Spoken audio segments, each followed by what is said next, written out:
दोस्तों, मेरा नाम रिजवाना शेख है। Think and grow rich book part 23 continue करती हूँ। निर्णय, टाल मटोल की आदत पर महारत। अमीरी की ओर 7वां कदम।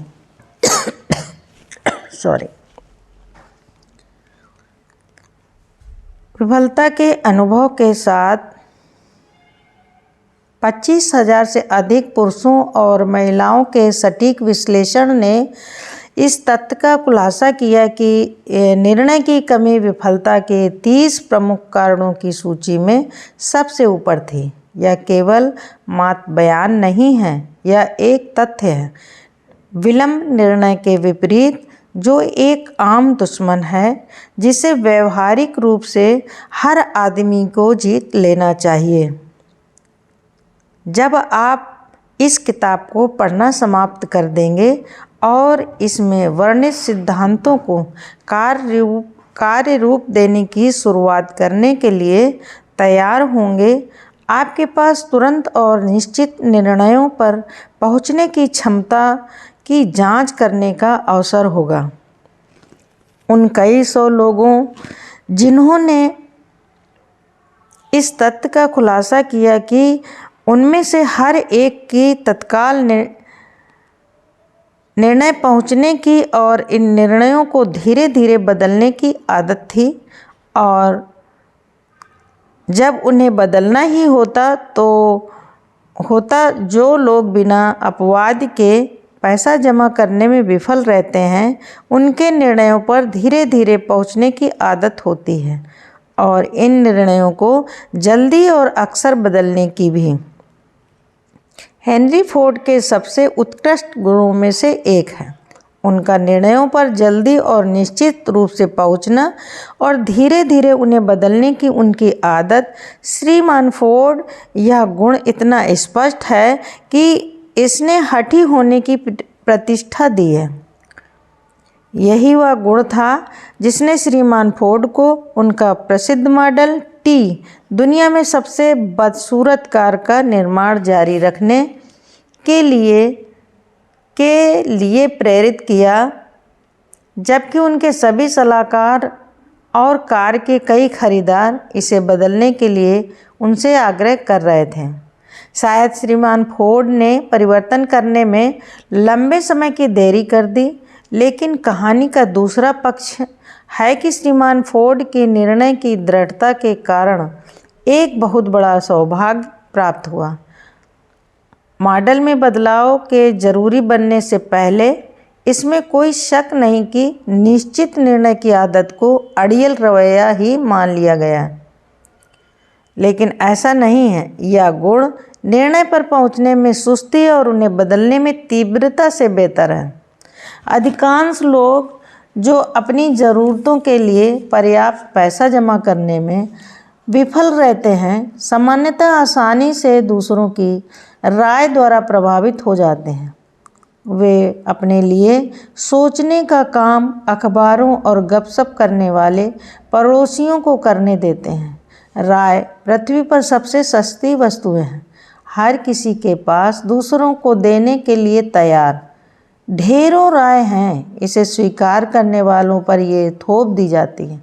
यदि आप इन विचारों से प्रभावित हैं, जब आप निर्णय पर पहुंचते हैं, तो आप किसी भी उपक्रम में सफल नहीं होंगे। अपनी खुद की इच्छा को पैसे में रूपांतरित करने की बात तो दूर रही।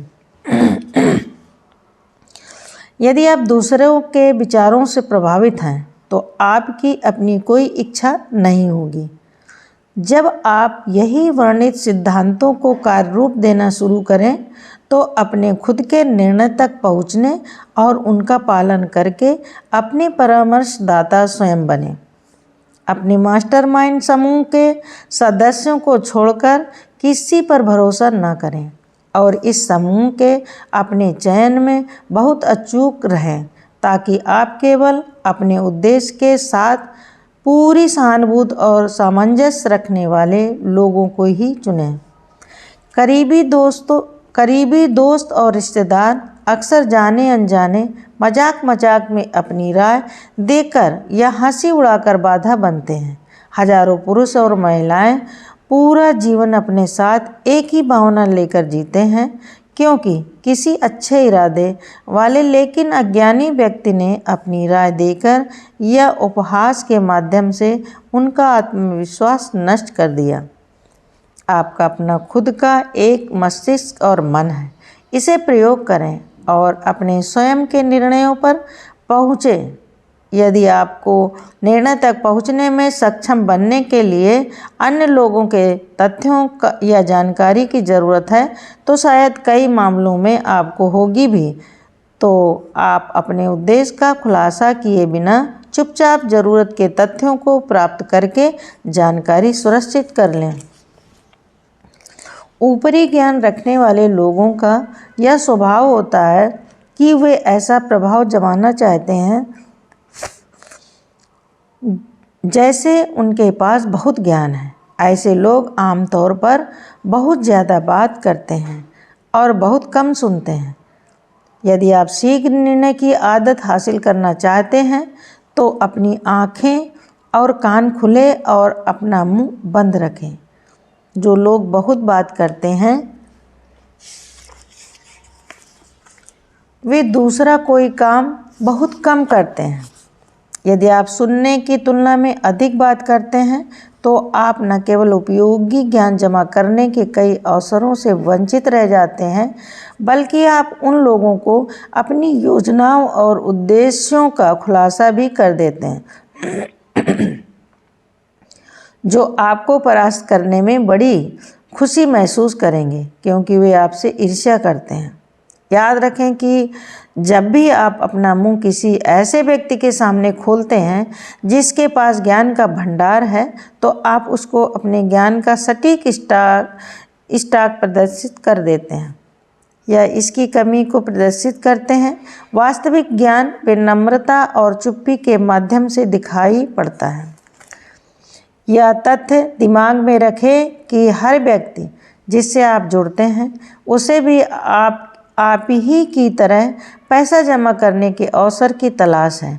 यदि आप भी स्वतंत्र रूप से अपनी योजनाओं के बारे में बताते हैं तो आप यह जानकर हैरान हो सकते हैं कि किसी अन्य व्यक्ति ने आपसे पहले आपके लक्ष्य को कार्य रूप देकर आपको उस योजना में पछाड़ दिया है जिसके बारे में आपने मूर्खतापूर्ण तरीके से बात की थी।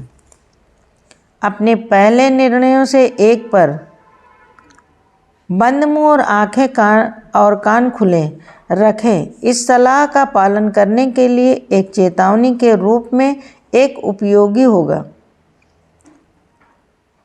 यदि आप बड़े अक्षरों में इस सूत्र को लिख लें और ऐसी जगह लगा लें जहां आप इसे रोज देख सकें।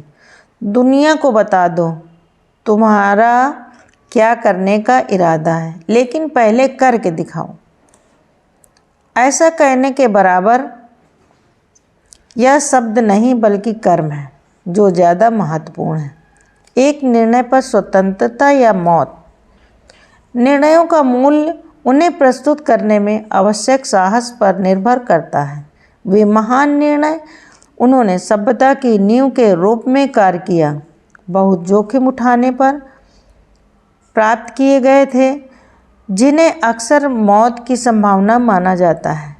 मुक्ति की अपनी प्रसिद्ध उद्घोषणा जारी करने का लिंकन का निर्णय, जिसने अमेरिका के अश्वेत लोगों को आज़ादी दे दी, इस पूरी समझ के साथ लिया गया था कि यह कार्य उनके हजारों दोस्तों और राजनीतिक समर्थकों को उनके खिलाफ कर देगा। उन्हें यह भी पता था कि घोषणा का क्रियान्वयन करने का मतलब युद्ध क्षेत्र में हजारों लोगों की मौत होगा। अंत में यह लिंकन के अपने जीवन की लागत थी। इसके लिए साहस की आवश्यकता थी। सुकरात का अपने व्यक्तिगत विश्वास को समझौता करने के बजाय जहर का प्याला पीने का निर्णय एक साहस भरा फैसला था।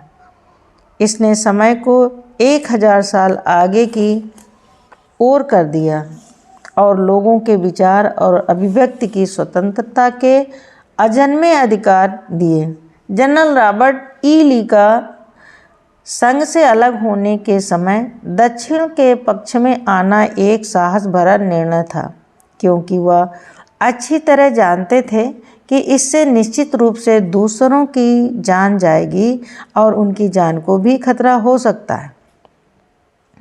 लेकिन जहाँ तक अमेरिकी नागरिक का संबंध है, अभी तक का सबसे बड़ा निर्णय 4 जुलाई 1776 में फिलाडेल्फिया पहुँच गया था, जब 56 लोगों ने एक दस्तावेज पर अपने नाम के हस्ताक्षर किए, जिसके बारे में वे जानते थे कि यह अमेरिकियों के लिए स्वतंत्रता लाएगा या फिर 56 लोगों में से हर एक को एक फांसी पर लटका कर छोड़ेगा।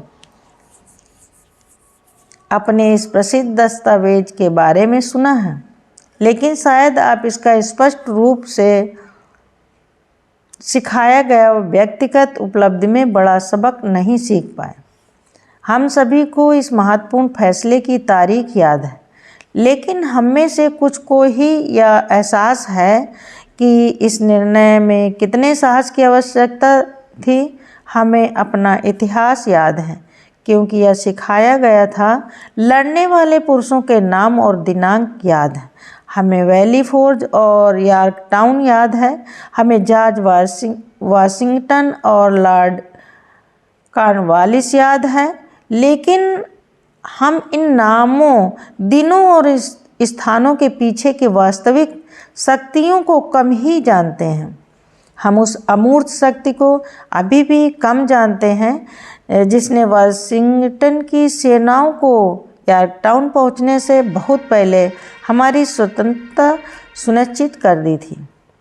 हम क्रांति का इतिहास पढ़ते हैं और गलत ढंग से कल्पना करते हैं कि जॉर्ज वाशिंगटन हमारे देश का पिता था, या कि यह वही था जिसने हमारी स्वतंत्रता जीती, जबकि सच यह है वह इस तथ्य के पीछे केवल एक सहायक था, क्योंकि उसकी सेनाओं के लिए जीत लॉर्ड कॉर्नवालिस के आत्मसमर्पण करने से बहुत पहले ही सुनिश्चित हो चुकी थी।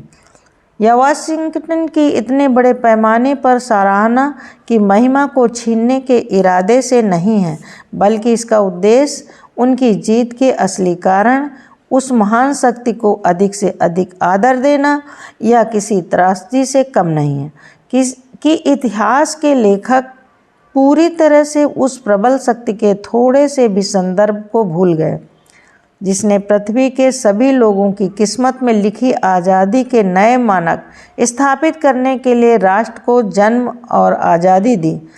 मैं इसे त्रासदी कहता हूँ, क्योंकि यह स्वयं की वही शक्ति है जो हर उस व्यक्ति द्वारा इस्तेमाल की जानी चाहिए जो कठिनाइयों को पार करता है और जीवन को मांगे गए मूल्य का भुगतान करने के लिए मजबूर करता है। संक्षेप में उन घटनाओं की समीक्षा करते हैं जिसने इस शक्ति को जन्म दिया। कहानी बोस्टन में 5 मार्च 1770 को एक घटना के साथ शुरू होती है। ब्रिटिश सैनिक अपनी उपस्थिति में सड़कों पर गश्त लगाते हुए खुले तौर पर नागरिकों को धमकी दे रहे थे।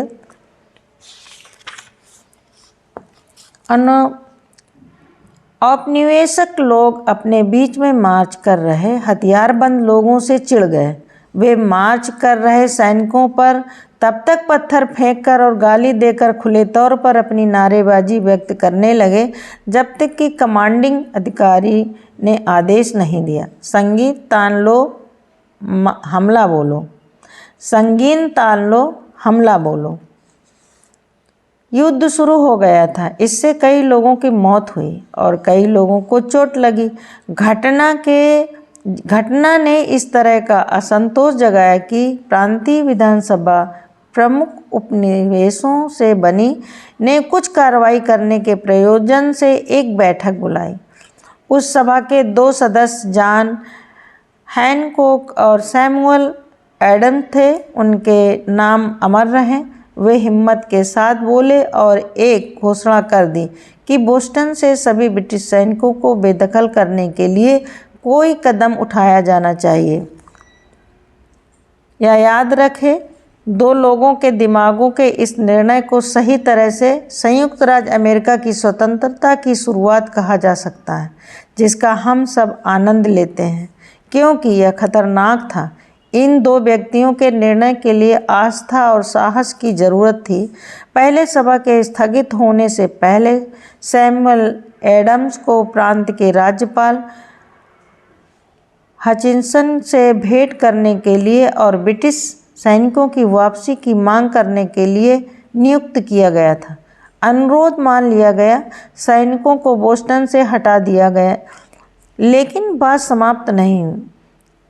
इसने ऐसी स्थिति पैदा कर दी थी जो सभ्यता की पूरी प्रवृत्ति को बदलने का कारण बनी। क्या यह अजीब बात नहीं है कि किस प्रकार अमेरिकी क्रांति और विश्व युद्ध जैसे महान परिवर्तन अक्सर उन परिस्थितियों से शुरू होते हैं जो महत्वहीन लगती है। यह देखना भी दिलचस्प है कि ये महत्वपूर्ण परिवर्तन आमतौर पर लोगों के एक अपेक्षाकृत छोटे समूह के दिमाग में एक निश्चित निर्णय के रूप में शुरू होते हैं। हम में से कुछ हमारे देश के इतिहास को इतनी अच्छी तरह से जानते हैं कि उन्हें यह एहसास है कि जॉन हैनकॉक, सैमुअल एडम और रिचर्ड हेनरी ली वर्जीनिया प्रांत के हमारे देश के असली पिता थे। रिचर्ड हेनरी ली इस कहानी में एक महत्वपूर्ण कारक इस कारण से बने क्योंकि उन्होंने और सैमुअल एडम्स ने अपने प्रांतों के लोगों के कल्याण के विषय में स्वतंत्र रूप से अपने भय और अपनी आशाओं को बांटते हुए अक्सर संपर्क पत्राचार द्वारा बनाए, और इस अभ्यास से एडम्स को एक विचार सूझा कि 13 कॉलोनी के बीच एक पारस्परिक पत्र विनिमय उनकी समस्याओं के समाधान और संबंध में अपेक्षित प्रयास का समन्वय लाने में मदद कर सकता है। बोस्टन मार्च 72 में सैनिकों के साथ संघर्ष के 2 साल बाद एडम्स ने प्रस्ताव के रूप में यह विचार सभा में रखा कि ब्रिटिश अमेरिकी की कॉलोनियों की भलाई के लिए मैत्रीपूर्ण सहयोग के उद्देश्य से प्रत्येक कॉलोनी में निश्चित रूप से नियुक्त संवाददाताओं वाली कॉलोनियों के बीच में एक पत्राचार समिति स्थापित की जाए। इस घटना को अच्छी तरह से लिख लें। यह आपको और मुझे निर्धारित स्वतंत्रता देने वाले व्यापक शक्ति के संगठन की शुरुआत थी। मास्टरमाइंड पहले से ही आयोजित कर लिया गया था। इसमें एडम ली और हैनकॉक शामिल थे। आगे मैं तुम्हें बताता हूँ कि यदि आप दोनों जो भी पूछते हैं उससे संबंधित बात में धरातल पर सहमत होते हैं तो यह मेरे पिता की तरफ से आएगा जो कि स्वर्ग में है। पत्राचार की समिति का आयोजन किया गया। ध्यान से देखें, इस कदम ने सभी कॉलोनियों से पुरुषों को जोड़कर मास्टर दिमाग की शक्ति को बढ़ाने के लिए रास्ता उपलब्ध कराया है। ध्यान दें कि इस प्रक्रिया में असंतुष्ट उपनिवेशियों की पहली संगठित योजना गठित की थी। संघ में शक्ति है। कॉलोनियों के नागरिक बोस्टन जैसे दंगों के माध्यम से ब्रिटिश सैनिकों के खिलाफ बेतरतीब युद्ध शुरू कर रहे थे, लेकिन फायदे का कुछ भी पूरा नहीं हो पाया था। उनकी व्यक्तिगत शिकायतें एक मास्टरमाइंड की तरह मिल नहीं पाई थीं। अंग्रेज़ों के साथ हमेशा के लिए अपनी मुश्किलें व्यवस्थित करने के लिए व्यक्तियों के किसी समूह ने एक निश्चित निर्णय में एक साथ अपने दिल, दिमाग, आत्मा और शरीर तब तक नहीं रखे थे जब तक एडम, हैनकॉक और ली एक साथ नहीं आए। Thank you.